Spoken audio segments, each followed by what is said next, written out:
আমরা কোথায় যাচ্ছি? কোথায়? দিদুনবাড়ি? না, দিদুনবাড়ি যাচ্ছি না, আমরা পিকনিক যাচ্ছি। এটা ছিল আমাদের ফ্যামিলি পিকনিক। আমরা সকাল সকাল বেরিয়ে গেছিলাম পিকনিকের উদ্দেশ্যে। এখন জায়গাটা বেশ ভালোই করেছে।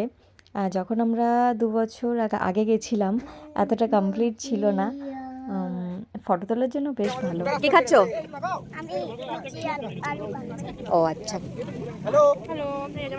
যতই লুচি আলুর দম খায় না কেন, একটু মুড়ি না হলে চলে না। তাই তাড়াতাড়ি ব্রেকফাস্ট কমপ্লিট করে এই রাইডসগুলোতে চলে গেছিলাম বাচ্চাগুলোকে দোল খাওয়াতে। আর ওরা তো দুজনে নামতেই চাইছে না। এখানে তো পূজা, সুমন্ত, টুলু ওরাও বাচ্চা হয়ে গেছে।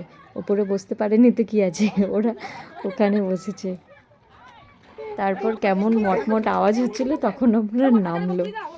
এখানে একটু সাইকেল রাইডও করে নিলাম। তারপর এখানে আমরা সবাই মানে ফ্যামিলি প্রত্যেকেই এখানে দোল খাচ্ছিলাম একসাথে। তাই মাকে বলছিলাম তুমি ভিডিওটা করো আমাদের। এখানে তো সুমন্ত আবার এরকম করে গোল গোল ঘুরছে। ও বলছে দেখ আমার মতো এরকম ঘুরতে পারবি? এখানে তো দুজনে সেম ওয়েট হয়ে গেছে আর নামছেই না। আবার এদিকে সুমন্ত একদিকে বসেছে, সরি সৌমেন একদিকে বসেছে, সুমন্ত আবার ওরকম চেপে বসতে হলো তাকে। কোনো মতে একজন ওপরে উঠে যাচ্ছে তো একজন নিচে নেমে যাচ্ছে। আর এখানে তো আমার মাসি আর মেসোর ফটো তোলার পোজ দেখে আমি মানে হাসছিলাম শুধু। মানে বাচ্চারা খেলা করছিল, ওখানে আমার বাবা গানের তালে নাতনির সাথে খেলতে নাচতে সবই ব্যস্ত।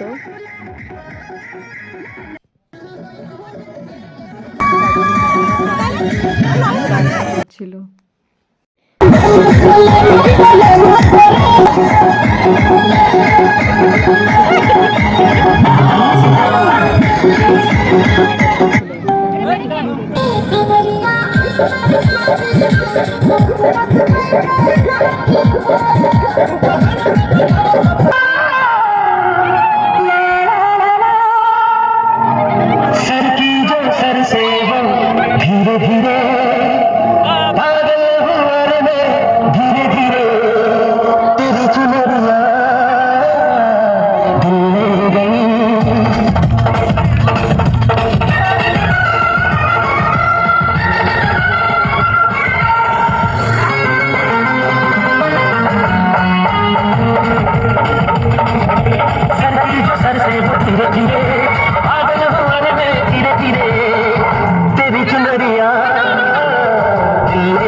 এইভাবে হাসি মজায় ডান্স করে দিনটা খুব ভালো কাটলো।